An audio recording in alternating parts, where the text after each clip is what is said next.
ஒரு பக்கம் இங்கே ஆவடியில் அவங்க அந்த ஏர்ஸ்ட்ரிப் ஒன்று இருக்குது, இங்கே தாம்பரம் ஏர்ஸ்ட்ரிப் இருக்குது. நான் சொன்ன மாதிரி கல்பாக்கத்துக்கு மேலே நோ ஃப்ளை ஜோன் இருக்குது. இதெல்லாம் யோசிக்காமல் எப்படி நாங்கள் பண்ணுவோம்னு நினைக்கிறீங்க? நாங்கள் இப்போ ஏதோ ஓரளவுக்காவது இதெல்லாம் படிச்சிருக்கோம் சார், அதனால் ஏதோ கொஞ்ச அளவுக்காவது நாங்கள் இதெல்லாம் தெரிஞ்சுக்கிட்டு பேசுகிறோம். நீங்கள் பேசுங்க, நீங்கள் ட்ராப் பண்ணுங்க, பரவாயில்ல. ஏன் ட்ராப் பண்ணணும்னு சொல்லுங்கள்.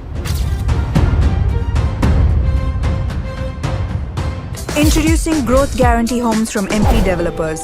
Trust forever.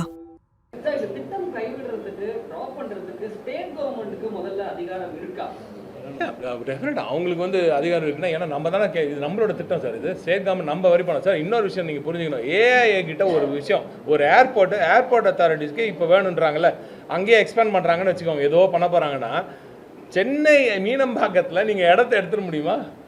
இன்னைக்கு போய் இடத்த எடுக்க முடியுமா? என்ன காஸ்ட் ஆகும்னு யோசிச்சு பாருங்கள். ஒரு ஏக்கர் வாங்கினா எவ்வளோ சார் ஆகுது? வாங்க முடியுமா? அங்கே பின்னாடி நந்தம்பாக்கத்தில் வந்து ஒரு ஏக்கர் வந்து நாங்கள் டிட்கோவில் வந்து கொடுத்துருக்காங்க. எவ்வளோ 50 கோடி 60 கோடியாக போச்சு ஒரு ஏக்கர் எடுக்கணும்னா. சரி, அங்கே அந்த ஒரு ஏக்கருக்குள்ளே எவ்வளோ டென்சிட்டி ஆஃப் பாப்புலேஷன் எவ்வளோ இருக்கும்? மீனம்பாக்கத்தில் பல்லாவரத்தில் எவ்வளோ பேர் இருப்பாங்க? நீங்கள் எடுக்க முடியுமா எக்ஸ்பென்ஷனுக்காங்க? இந்த பக்கம் நேராக போய் முடிட்டிங்கன்னா திருநெல்வேலி நம்ம இந்த செந்தாமல் மவுண்ட் இருக்குது, மலை இருக்குது, இங்கே மலை இருக்குது. இந்த சைடு வந்து எடுக்க முடியும்னா டென்ஸ் பாப்புலேஷன் இருக்குது. இதை எக்ஸ்பென்ஷன் பண்ணவே முடியாது நீங்கள் எந்த காலத்துலையும். இன்னொரு பேரலல் ரன்வே எப்படி கட்டுவீங்க சார்? இவங்க ஏற்கனவே இருக்குது, இங்கே ஒரு டெர்மினல் இருக்குது, இன்னொரு டெர்மினல் கட்டினா அந்த பக்கம் போகணும். நீங்கள் இந்த 2வது ரன்வே இருக்கிற எண்டுக்கு போகணும். நீங்கள் அங்கே போகணுன்னா அங்கே ஆற்றை தாண்டி ஒரு ரோடை போட்டு நீங்கள் அப்படி எக்ஸிட் போகணும். 2 பெரிய, இந்த சைடு ஒரு டெர்மினல், அந்த சைடு ஒரு டெர்மினல், இந்த 2 டெர்மினல் கனெக்ட் பண்ணால் அடியில் போடணும். நீங்கள் என்ன காஸ்ட் இது? யார் கொடுப்பா இதுக்கு?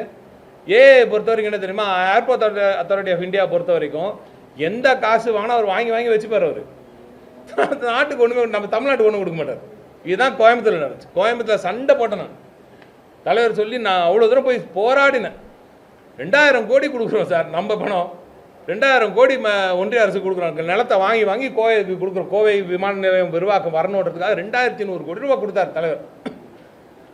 ஒரு பைசா நம்ம தமிழ்நாடு அரசுக்கு ஒரு ஷேர் கூட கொடுக்க மாட்டேன்ட்டாங்க அவங்க.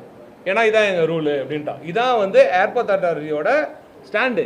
இதனால தான் இன்றைக்கி இந்தியா அளவில் வர புது ஏர்போர்ட் எல்லாமே என்ன பண்ணுறான், எல்லாமே எங்கள் சொத்து, நாங்கள் எங்கள் மக்கள் வரி பணத்தில் போடுற காசை நான் ஏன் இன்னொரு ஏர்போர்ட் அத்தாரிட்டி கொடுக்கணும்? என்றைக்கா ஒரு நாள் அதையும் யாருக்கா விற்றுட்டு போயிடுவாங்க. கரெக்டாக இல்லையா? நடந்திருக்கா இல்லையா? பல இடத்துல நடந்துகிட்ருக்கு. இப்போது பல இடத்துல ஏஐயோட பல ஏர்போர்ட்ஸ் வந்து ஏற்கனவே விற்றுட்டாங்க, ப்ரைவேட்டைஸ் ஆக்கிட்டாங்க. இன்றைக்கும் இதுவும் போக இல்லைன்னு என்ன நிச்சயம் சொல்லுங்கள். ஆனால் இந்த ஏர்போர்ட் இருக்க இது சொல்கிற மாதிரி ரொம்ப முக்கியமான பாயிண்ட்டு, பரந்தூர் ஏர்போர்ட்டை பொறுத்த வரைக்கும் ஒவ்வொரு பேசஞ்சர் அங்கே பறக்கும் போதும் தமிழ்நாடு அரசாங்கத்துக்கு வருமானம், தமிழ்நாடு அரசாங்கம் வருமானம் வரும் சார். இப்போ நம்ம போட்டு எல்லாருக்கும் வாங்கணும்ல, காசு கொடுத்து எல்லாருக்கிட்டையும் நிலத்தை வாங்கியிருக்கோமே, அந்த பணத்தை அந்த ஏர்போர்ட்டை யூஸ் பண்ணுற பேசஞ்சர்ஸ் கொடுப்பாங்க. அது நம்மளுக்கு வருமானமாக வரும், நம்ம அரசாங்கத்துக்கு வருமானமாக வந்திருக்கும். இப்போ இந்த ஏஐக்கு கொடுத்து என்ன வருமானம் உங்களுக்கு வரப்போகுது சொல்லுங்கள்? புரியுதா? இப்போ நீங்கள் அங்கே அது தவிர கோல்டன் ஷேர் வாங்குறதுக்கான வேலையும் இருந்துச்சு. அதில் நம்ம எந்த முடிவாக இருந்தாலும் பரந்தூர் ஏர்போர்ட்டை பொறுத்த வரைக்கும் தமிழ்நாடு அரசுக்கு ஃபுல் ஸ்ட்ரென்த் இருக்கும். அதில் இப்போ நீங்கள் சென்னை ஏர்போர்ட்டில் மீனம்பாக்கத்துக்கு உள்ளே போயிட்டு தமிழ்நாடு அரசாங்கம் ஏதாவது செய்ய முடியுமா சார்? சொல்லுங்கள். இதெல்லாம் எங்கே சார் தெரியுது உங்களுக்கு? சார் நாங்கள் எல்லாத்தையும் ஒன்றுத்தையும் படித்து ராப்பகலாக படித்து உள்வாங்கி கொண்டு அதுக்கப்புறம் செஞ்சோம். இன்றைக்கி வந்து எடுத்தோம் காத்தோன்னு இவ்வளோ பெரிய திட்டத்தை கைவிடுறது வந்து சத்தியமாக சொல்கிறேன், பயங்கர கஷ்டமாக இருக்குது. இதெல்லாம் நாங்கள் இருக்கும்போது இது என்ன பண்ணுறதுன்னு தெரியல எனக்குலாம்.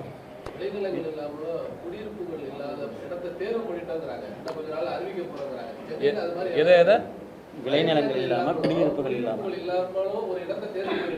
சார் நீங்கள் வாங்க, வண்டியில் என் கூட வாங்க. நீங்கள் நான் அதான் சார் முதலமைச்சர் சொல்கிறாரு, என் கூட வாங்க, நம்ம சுற்றுவோம், சென்னையை சுற்றுவோம், 40 கிலோமீட்டர் 50 கிலோமீட்டர் 60 கிலோமீட்டர் போவோம் சார் சென்னையிலேருந்து. நீங்கள் எங்கேயாவது 5000 ஏக்கர் நீங்கள் அவ்வளோ தூரம் போக சார். உங்கள் ஃபோனில் கூகுள் ஆப் ஓப்பன் பண்ணுங்கள் சார், கூகுள் மேப்ஸ் ஓப்பன் பண்ணி பாருங்கள். 5000 ஏக்கருக்கு ஒரு ஸ்கொயர் இதை போடுங்க, கூகுள் அர்த்து ஓப்பன் பண்ணுங்கள், ஒரு ஸ்கொயர் ரெடி பண்ணுங்கள், அதில் தூக்கி வச்சு பாருங்கள், எங்கேயாவது உங்களுக்கு கிடைக்கதான் தயவு செஞ்சு பாருங்கள். இதுக்கு மேலே நாங்கள் இதெல்லாம் பார்க்காம செஞ்சுருக்கோம். அதை தாண்டி ஒரு பக்கம் இங்கே ஆவடியில் அவங்க அந்த ஏர்ஸ்ட்ரிப் ஒன்று இருக்குது, இங்கே தாம்பரம் ஏர்ஸ்ட்ரிப் இருக்குது. நான் சொன்ன மாதிரி கல்பாக்கத்துக்கு மேலே நோ ஃப்ளை ஜோன் இருக்குது. இதெல்லாம் யோசிக்காமல் எப்படி நாங்கள் பண்ணுவோம்னு நினைக்கிறீங்க? நாங்கள் ஏதோ ஓரளவுக்காவது இதெல்லாம் படிச்சிருக்கோம் சார், அதனால் ஏதோ கொஞ்ச அளவுக்காவது நாங்கள் இதெல்லாம் தெரிஞ்சுக்கிட்டு பேசுகிறோம். நீங்கள் பேசுங்க, நீங்கள் ட்ராப் பண்ணுங்கள், பரவாயில்ல. ஏன் ட்ராப் பண்ணணும்னு சொல்லுங்கள். இதை சரியான டெக்னிக்கல் ரீசன் சொல்லுங்கள். இது ஏன் ட்ராப் பண்ணும்? இன்றைக்கி முதலமைச்சர் அங்கே போய் ஒரு வார்த்தை சொல்லிட்டா ட்ராப் பண்ணிட்டார். இதுதான் அரசியலா? இதுதான் ஒரு அரசாங்கத்தில் ஒரு முதலமைச்சருக்கு இது சரியானதா? அவர் தயவு செய்து, நான் இவ்வளோ தூரம் நான் எந்த அரசியலும் இல்லாமல் சொல்கிறேன் சார், ஒரு தமிழ்நாட்டின் குடிமகனாக சொல்கிறேன். பல நாடுகளுக்கு போய் பல இடத்துலையும் பார்த்து, பல இடத்துல இந்த அண்டை மாநிலத்தோட இந்த பெங்களூரெல்லாம் பார்த்து, இவ்வளோ இருக்க இவங்க இன்றைக்கி இவ்வளோ பண்ணியிருக்காங்களே, நம்மளால் பண்ண முடியலன்னுலாம் அந்த ஆதங்கத்தோடு பேசுகிறேன் சார். நாம் 3வது இடத்துல இருந்தோம். எங்கே இருந்துச்சு பெங்களூரும் இதுவும் ஹைதராபாடும்? இன்றைக்கி நாம் கொல்கத்தா கிட்ட 5வது இடத்துக்கும் 6வது இடத்துக்கும் போட்டி போட்டுட்ருக்கோம். நான் தப்புன்னு சொல்ல, எல்லாரும் வளரணும். ஆனால் எப்படி சார் இது? நம்ம இந்தியாவின் நம்பர் 1 பொருளாதாரம் சார். 13 சம்திங்கில் வளர்ந்துட்டு இருக்கோம். அப்படிப்பட்ட தமிழ்நாட்டுக்கு $1 trillion நாங்கள் சொன்னோம். இப்போ நாங்கள் 1 trillion சொன்னதுக்காக 1.5 trillion சொல்கிறீங்க. சொல்லுங்கள், எப்படி சார் வரும் 1.5 trillion உங்களுக்கு கனெக்டிவிட்டி இல்லாமல்? டைரக்ட் கனெக்டிவிட்டி வேணும் சார். 2 parallel runway, 4000 meters இல்லாமல், கோட் ஆஃப் ஏர்கிராஃப்ட்ஸ் இல்லாமல், லார்ஜ் ஏர்கிராஃப்ட்ஸ் இல்லாமல், பேசஞ்சர் ஒரு மணி நேரத்துக்கும் 15,000 பேர் வந்துட்டு போகணும் சார். ஒரு மணி நேரத்துக்கு சட்டுன்னு ஃப்ளைட்ஸ் வந்துட்டு போகணும். 15,000 பேர் ஒரு குறிப்பிட்ட ஹவருக்குள்ளே வந்துட்டு போகணும். அந்த ஸ்பீடில் லாங் டிஸ்டன்ஸ் வேணும் உங்களுக்கு. இன்றைக்கே ஒரு 747 இன்றைக்கி தமிழ்நாட்டில் மீனம்பாக்கத்தில் இறங்கணுன்னா என்ன தெரியுமா? உங்களுக்கு முன்னாடி நாள் சொல்லணும். அவங்க முன்னாடி நாள் ஏர்போர்ட் அத்தாரிட்டிக்கு சொல்லணும், சார் இந்த மாதிரி பெரிய ஃபுல்லி லோடு 747 வருது கார்கோவோட இன்னும் அப்படின்னு அவங்க சொல்லி அதுக்கப்புறம் தான் இறக்க முடியும். அந்த ரெகுலேஷன்லாம் பாருங்கள். ஏன்னா அவங்க அதுக்கு கேட்பாங்க. இல்லை, அவ்வளோதான் இருக்குது வசதி, சரிங்களா? ஆனால் ஃபுல்லி லோடட் ஃபியூச்சர் ஏர்கிராஃப்ட்ஸ்லாம் இறங்கணும், லார்ஜ் டிரான்சிட் நடக்கணும். இங்கேருந்து ஸ்ட்ரெயிட்டாக சான் ஃப்ரான்சிஸ்கோ பறக்கணும் சார் நம்ம பசங்க. இங்கேருந்து சிலிகான் வேலையை கலெக்ட் பண்ண வேணாமா? சென்னை ஏசியா சிலிகான் வேலையாக மாதிரி இங்கேருந்து அங்கே இருக்கிற சிலிகான் வேலையோட கனெக்ட் பண்ண வேணாம். நம்ம ஆளுங்க தானே சார் அங்கே இருக்காங்க. டைரக்ட் ஃப்ளைட் இங்கேருந்து பெங்களூர் போய் எதுக்கு எடுக்கணும்? நான் இங்கேருந்து எதுக்கு ஹைதராபாத்துக்கு போய் எடுக்கணும்? இவங்க நம்ம ஊர் சார். இதுதான் சார் டிரான்சிட் ஹப். இது இன்னொரு முக்கியமானது, ஒரு இவ்வளோ பெரிய ஏர்போர்ட் வரும்போது ஒரு MRO இருந்திருக்கணும் பக்கத்துலேயே, இல்லையா? அவங்களுக்கு வந்துச்சுன்னா பெரிய பெரிய ஏர்கிராஃப்ட்ஸ் எல்லாம் அவங்க அங்கேயே சர்வீசிங்கும் அவங்களுக்கு ஈஸியாக இருந்துச்சுன்னா சட்டு அந்த வேலையும் நடக்கும். இன்னும் ஏர்கிராஃப்ட்ஸ் வரும். இன்ஃபேக்ட் ஒரு ஹப்பாக இருக்கணும், நம்ம ஏர்லைன்ஸோட ஹப்பாக இருக்கணும். இது ஏர் இண்டியாவோட ஹப்பாவோ இல்லை இண்டிகோவோட பெரிய ஹப்பாவோ இது இருக்கணும்.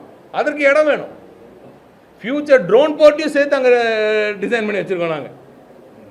பரந்தூர் மக்கள் பட்டாசு போட்டு எரிப்பு கொடுத்து கொண்டாடுறதாக செய்தி வந்துருக்கீங்க. பரந்தூர் மக்கள் மனதிலிருந்து பார்க்க சார், அது எனக்கு தெரிஞ்சு பரந்தூர்லேயே இருக்கும் உண்மையாக படித்த இளைஞர்கள், படித்தவர்கள், பெரிய லெவலில் இருக்கிறவங்க யாராக இருந்தாலும் சரி, அங்கே கொஞ்சம் ஃபார்வர்ட் திங்கிங்காக இருக்க யாராக கேட்டாலும், நாட்டுக்காக இந்த விஷயத்துக்காக இவ்வளோ பெரிய ஒட்டுமொத்த தமிழ்நாட்டோட வளர்ச்சியே தொய்வடையுது அப்படின்ற வருத்தம் அந்த மக்களுக்கும் நிச்சயமாக இருக்குது. Introducing Growth Guarantee Homes from MP Developers. Trust forever.